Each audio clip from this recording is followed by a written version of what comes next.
আজকের সকালটা আমার কাছে একটু আলাদা, কারণ আজকে আমার রান্নাবান্নার ছুটি। সকালে বর একটু কচুরি এনে দিয়েছিল, তো ওটা দিয়েই ব্রেকফাস্টটা কমপ্লিট করে নিয়েছি। তারপর আমার যেহেতু একটা মেকআপের অ্যাপয়েন্টমেন্ট ছিল, তাই জিনিসপত্র গুছিয়ে একেবারে স্নান টান করে রেডি হয়ে নিয়েছি। আজকের লোকেশন হচ্ছে চিনার পার্ক। আমি আর আমার স্টুডেন্ট শ্রিয়া দুজনে মিলেই যাচ্ছি কাজে। আর রাস্তা দিয়ে যাওয়ার সময় আকাশটা দেখতে এত সুন্দর লাগছিল যে আমি ভিডিও নেওয়া থেকে নিজেকে আটকাতেই পারছিলাম না। তারপর আজকে তো বেশ তাড়াতাড়ি আমাদের কাজ কমপ্লিট হয়ে গেছে, আর ক্লায়েন্টের ফেসটা দেখে বুঝতেই পারছো ও কতটা খুশি ছিল।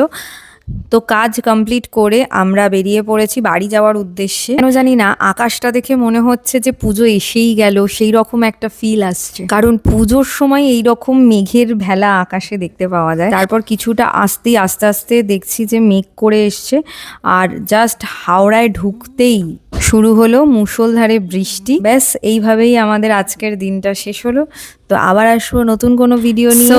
আজকের জন্য এইখানেই বাই।